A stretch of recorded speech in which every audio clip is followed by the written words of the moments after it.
Hello friends, कैसे हो? आपका स्वागत है संस्थानम बाय गौरव सर यूट्यूब चैनल पर। आज हम पढ़ेंगे यूपीपीसीएस प्री और यूपीपीएससी आरओएआरओ में आने वाले उत्तर प्रदेश से वे सबसे महत्वपूर्ण प्रश्न जो उत्तर प्रदेश की अनुसूचित जनजातियों से आते हैं, जो उत्तर प्रदेश की शेड्यूल ट्राइब से आते हैं, उनसे जो महत्वपूर्ण प्रश्न आते हैं, जो हर बार यूपीपीएससी प्री और यूपीपीएससी आरओएआरओ में हर बार एक या दो क्वेश्चन जरूर आता है, जरूर 110% आता है एक या दो क्वेश्चन। आइए जानते हुए सबसे महत्वपूर्ण प्रश्न कौन से हैं जो अनुसूचित जनजातियों से आते हैं उत्तर प्रदेश की। आइए देखते हैं। देखिए, सबसे पहला प्रश्न, उत्तर प्रदेश में निम्न में से कौन सी जनजाति सर्वाधिक जनसंख्या वाली है? देखिए, इस ऑप्शन के अंदर पूछा है निम्न में से, तो इस ऑप्शन का आंसर है थारू। लेकिन उत्तर प्रदेश की सबसे अधिक जनसंख्या वाली अनुसूचित जनजातियां कौन सी है? वे है सबसे पहला स्थान रखती है गोंड, फिर उसके बाद आती है खरवार, फिर उसके बाद आती है थारू। लेकिन यहां पर ऑप्शन में सिर्फ थारू दिया था, तो निम्न में से थारू इसका करेक्ट आंसर है। लेकिन अगर सबसे अधिक का पूछे तो गोंड है। जबकि मैं आपको बता देता हूं, प्रदेश के अंदर 0.57% ही एसटी पॉपुलेशन है प्रदेश के अंदर, 0.57% सिर्फ, ठीक है ना। तो उसमें सबसे अधिक अगर है तो वो गोंड है, और इस क्वेश्चन का आंसर है थारू, ठीक है ना। नेक्स्ट क्वेश्चन देख लेते हैं।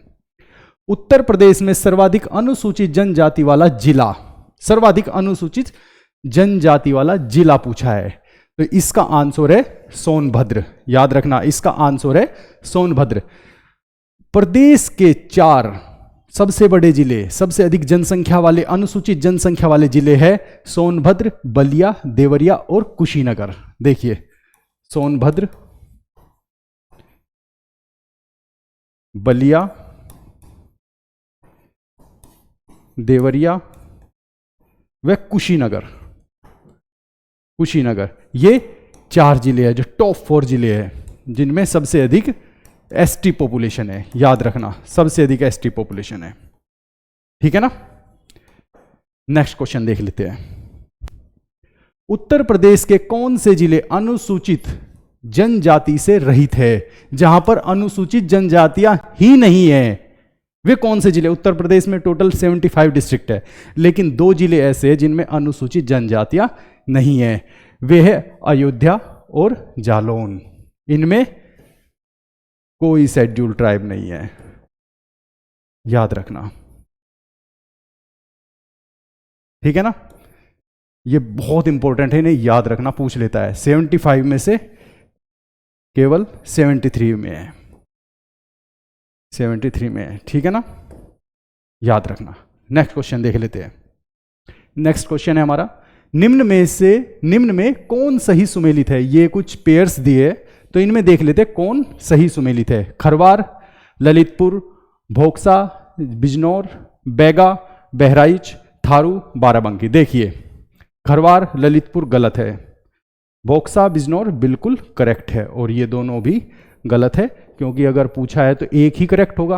अब खरवार देखिए, खरवार मुख्यतः पूर्वी उत्तर प्रदेश के सभी जिलों में पाए जाते हैं, सभी जिलों में खरवार पाए जाते हैं। सोनभद्र, मिर्जापुर, वाराणसी, चंदौली, जो इनके मुख्य जिले हैं खरवार के, सोनभद्र, मिर्जापुर,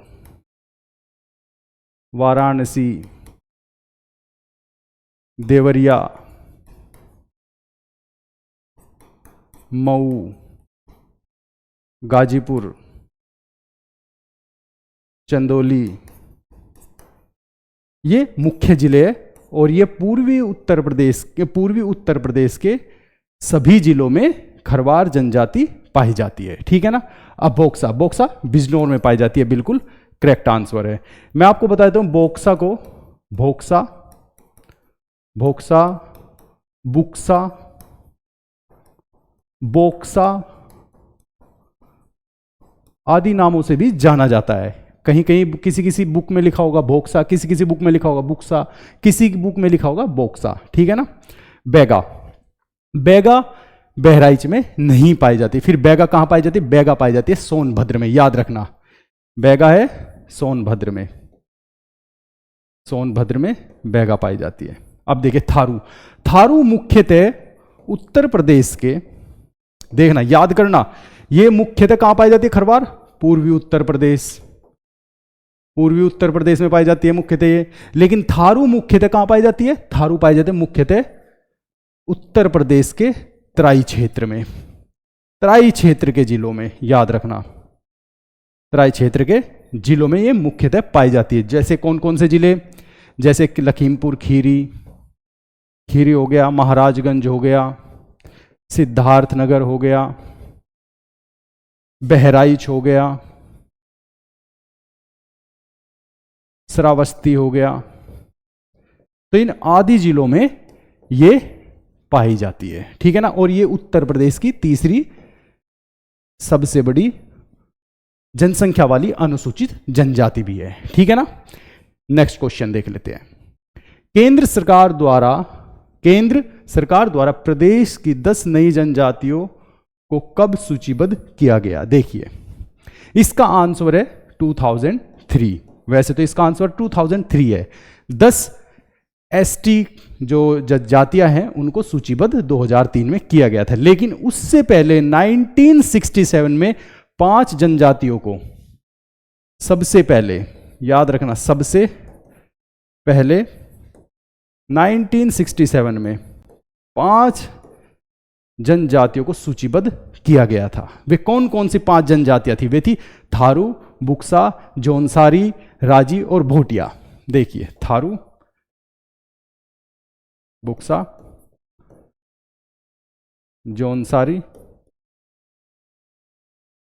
राजी व भोटिया, ये 5 जनजातियां 1967 में की गई थी। फिर 2003 में 10 नई जनजातियों का फिर से सूचीबद्ध किया गया था। 10 नई जनजातियां, वे 10 नई जनजातियां कौन सी है? उनमें गोंड, खरवार, देखिए मैं एक एक लिख रहा हूं, गोंड, खरवार, सहरिया, पहरिया, अगरिया, ठीक है। गोंड, खरवार, सहरिया, पहरिया, बैगा, पनिका, याद रखना ये सब आप, बैगा, पनिका, ठीक है। भूनिया, पटारी, भूनिया, पटारी,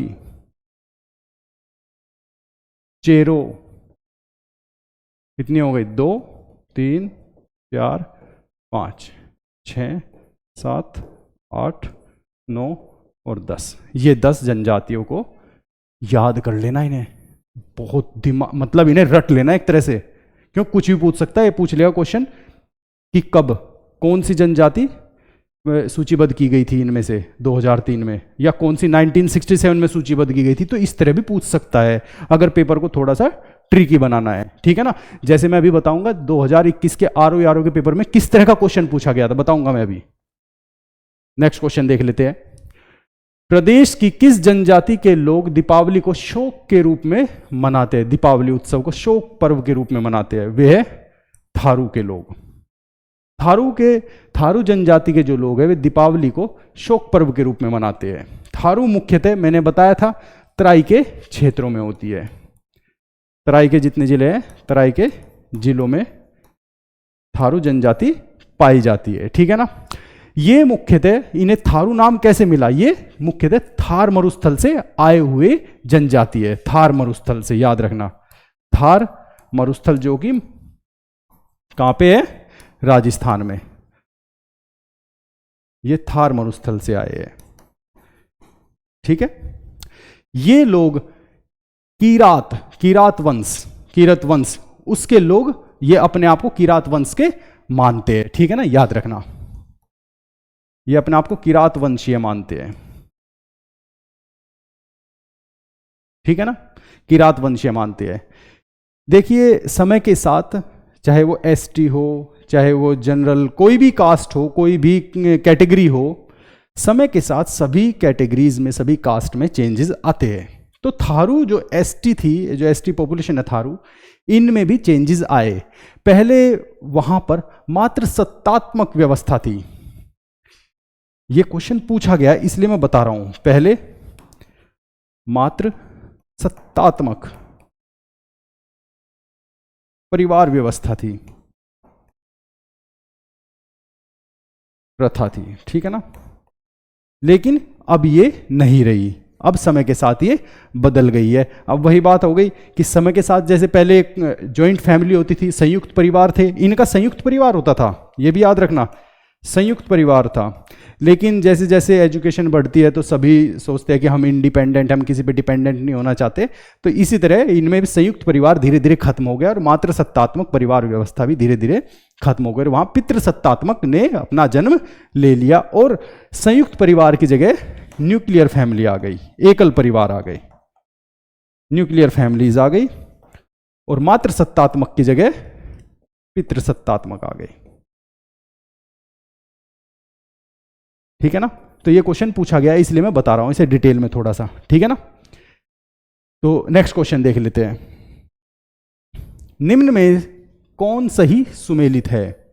सहरिया बाराबंकी नहीं, अगरिया गोरखपुर नहीं, बुक्सा वाराणसी नहीं, थारू श्रावस्ती मैंने बताया था। थारू कहां पाए जाते हैं? थारू श्रावस्ती एक तराई का जिला है, याद रखना है। तो थारू श्रावस्ती में पाए जाते हैं, ये मैं ऑलरेडी बता भी चुका हूं। अब देखिए सहरिया, अगरिया, बुक्सा कहां पाए जाते हैं? देखिए सहरिया कहां पाए जाते हैं? ये ललितपुर में पाए जाते हैं सहरिया, याद रखना। सहरिया ललितपुर में, ललितपुर में। वहीं पर अगरिया कहां पाए जाते हैं? सोनभद्र, सोनभद्र में। अगरिया कहां पाए जाते हैं? सोनभद्र में। और वहीं पर बुक्सा, बुक्सा बताया था ये बिजनौर में पाए जाते हैं। इससे पहले भी एक क्वेश्चन आया था जो मैंने कराया था जिसमें बुक्सा बिजनौर का करेक्ट आंसर था, ठीक है ना। बुक्सा कहां पाए जाते हैं? बिजनौर में, ठीक है ना। तो इन में हर एक जितनी भी शेड्यूल ट्राइब्स है, जितनी भी शेड्यूल ट्राइब्स है, उन सबको उनके प्लेस, उनके डिस्ट्रिक्ट के हिसाब से पढ़ा रहा हूं मैं, ठीक है ना। इसे आप अच्छे से पढ़ना और इन्हें याद रखना है। ऐसा नहीं कि इन्हें याद नहीं रखना है, आपको इन्हें याद भी रखना है, ठीक है ना। नेक्स्ट क्वेश्चन देख लेते हैं। कर्मा किस जनजाति का प्रमुख लोक नृत्य? देख हमें पता है कि कर्मा जो है पूर्वांचल का प्रमुख लोक नृत्य है। जब मैं लोक नृत्य पढ़ाया था तब मैंने बताया था, ठीक है ना। तो कर्मा पूर्वांचल का प्रमुख लोक नृत्य, लेकिन यहां पे पूछा है किस जनजाति का? थारू का नहीं है, बॉक्सा नहीं, बैगा नहीं, तो ये किसका है? खरवार का। ये खरवार का प्रमुख लोक नृत्य है, याद रखना। और मैंने बताया था कि ये पूर्वांचल के सभी जिलों में ये जनजाति पाई जाती है, सभी जिलों में पाई जाती है, ठीक है ना। सभी जिलों में ये जनजाति पाई जाती है, इसे आप याद रखना, पूर्वांचल के सभी जिलों में। अब देखिए खरवार मुख्यतः ये लोग होते कौन है? खरवार मांसाहारी और शाकाहारी दोनों तरह के, ये मुख्यतः हिंदू धर्म को मानते हैं, ये हिंदू धर्म को मानते हैं और उन्हीं रीति रिवाजों को उनके ही रीति रिवाजों को मानते हैं। और ये मांसाहारी एवं शाकाहारी दोनों होते हैं। ये मैंने अलग से क्यों बताया कि भाई सर ने ये क्यों बता दिया मांसाहारी और शाकाहारी? ये तो हम अपने आप भी कर लेते नहीं, ये क्वेश्चन आया हुआ है। कितनी बार हम मांसाहारी कर देते हैं, कितनी बार शाकाहारी कर देते हैं, ठीक है ना। इनके यहाँ त्योहारों पे मछली का भोजन पकाया जाता है, याद रखना, मछली का भोजन पकाया जाता है, ठीक है ना, याद रखना। अब देखिए इसमें जो सबसे इंपॉर्टेंट क्या है कि खरवार पाए कहाँ जाते हैं। ये सबसे इंपॉर्टेंट, खरवार कहाँ पाए जाते हैं? खरवार पूर्वांचल के सभी जिलों में पाए जाते हैं, ज्यादातर सभी जिलों में। ये याद रखना, इसे रट लेना क्योंकि ये आ चुका है, ठीक है ना। नेक्स्ट क्वेश्चन देख लेते हैं। उत्तर प्रदेश में सबसे कम एसटी आबादी वाला जिला वो है बागपत। सबसे कम एसटी आबादी वाला जिला बागपत, इसका आंसर बागपत है। अगर हम टॉप 4 डिस्ट्रिक्ट की बात करें तो उसमें बागपत, कन्नौज, बदायूं व एटा है। अगर टॉप 4 डिस्ट्रिक्ट की बात करें, ये चारों के चारों, top to bottom, top to bottom, ठीक है ना। टॉप का मतलब है यहाँ पे कम, सबसे कम, बॉटम का मतलब है अधिक, याद रखना, ठीक है ना। बॉटम का मतलब है यहाँ पे अधिक, इसे आपको याद रखना है। नेक्स्ट क्वेश्चन देख लेते हैं। निम्नलिखित में से कौन सी जनजातियां उत्तर प्रदेश के वाराणसी जिले में नहीं पाई जाती। देखिए मैंने कहा था ना अभी कि जब क्वेश्चन पेपर टफ बनाना होता है तो कुछ भी पूछ लेता है वो, कुछ भी। तो यहां पे पूछ लिया है, यहां पे पूछा है कि वाराणसी जिले में नहीं पाई जाती। ये ARO मेंस में, याद रखना 2021 का क्वेश्चन है, मेंस का 2021 का क्वेश्चन है ये, ठीक है ना। तो यहां पे पूछा है वाराणसी जिले में नहीं पाई जाती है। चेरो, गोंड, खरवार, शहरिया। अब देखिए इसमें कौन सी नहीं पाई जाती। इसमें वाराणसी जिले में शहरिया नहीं पाई जाती, याद रखना, शहरिया नहीं पाई जाती। चेरो भी पाई जाती है, गोंड भी पाई जाती है, खरवार मैंने बताया था, खरवार पूर्वांचल के सभी जिलों में पाई जाती है। तो अब अगर शहरिया नहीं पाई जाती तो फिर शहरिया पाई कहां जाती है? ये पाई जाती है ललितपुर में, याद रखना, ये ललितपुर में पाई जाती है, ये ललितपुर में पाई जाती है, ठीक है ना। तो इसका आंसर क्या हो गया शहरिया का, कि ये ललितपुर में पाई जाती है।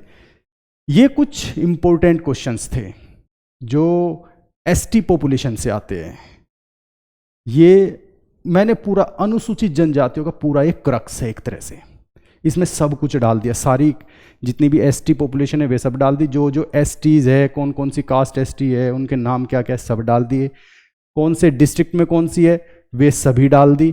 तो ये ज़्यादातर एसटी पॉपुलेशन यहाँ पर पाई जाती है। अब इसमें कुछ है जैसे कि चेरो, खरवार, शहरिया मैंने बता दिया, खरवार तो मैंने बता चुका था, लेकिन चेरो को मैंने नहीं बताया था और गोंड को भी नहीं बताया था। तो मैं ये सोच रहा हूं कि इन दोनों को भी बता दिए, कंप्लीट हो जाएगा। फिर चेरो कहां कहां पाई जाती है? चेरो सोनभद्र और चंदौली, याद रखना, चेरो, सोनभद्र व चंदौली। अब कुछ नहीं बचेगा, अब कोई भी क्वेश्चन नहीं बचेगा अनुसूचित जनजातियों का आपका एग्जाम में, सब कर दोगे आप एकदम करके आओगे। गोंड, देखिए गोंड उत्तर प्रदेश की सबसे बड़ी अनुसूचित जनजाति है। ये मुख्यतः कहाँ पाई जाती है? वाराणसी, बलिया, ये सभी वाराणसी में तो पाई जाती है, तीनों की तीनों ये वाराणसी में तो होती ही है। इसके अलावा सोनभद्र और चंदौली।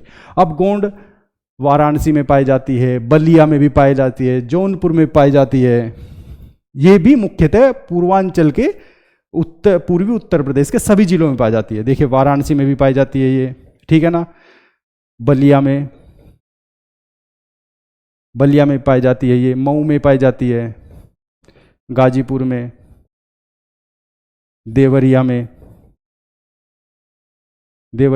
ये चंदौली में। तो हम कह सकते हैं कि पूर्वी उत्तर प्रदेश के सभी जिलों में ये पाई जाती है, मैक्सिमम डिस्ट्रिक्ट में ये पाई जाती है, चाहे उनमें जौनपुर हो चाहे मिर्जापुर हो, इन सभी जिलों में गोंड जनजाति पाई जाती है। और इसकी पॉपुलेशन उत्तर प्रदेश में सबसे अधिक है, याद रखना, सबसे अधिक, फिर से बता रहा हूं मैं, सबसे अधिक है, ठीक है ना। तो मैंने आपको सब बता दिया, ये आज के कुछ महत्वपूर्ण प्रश्न थे। आप प्लीज़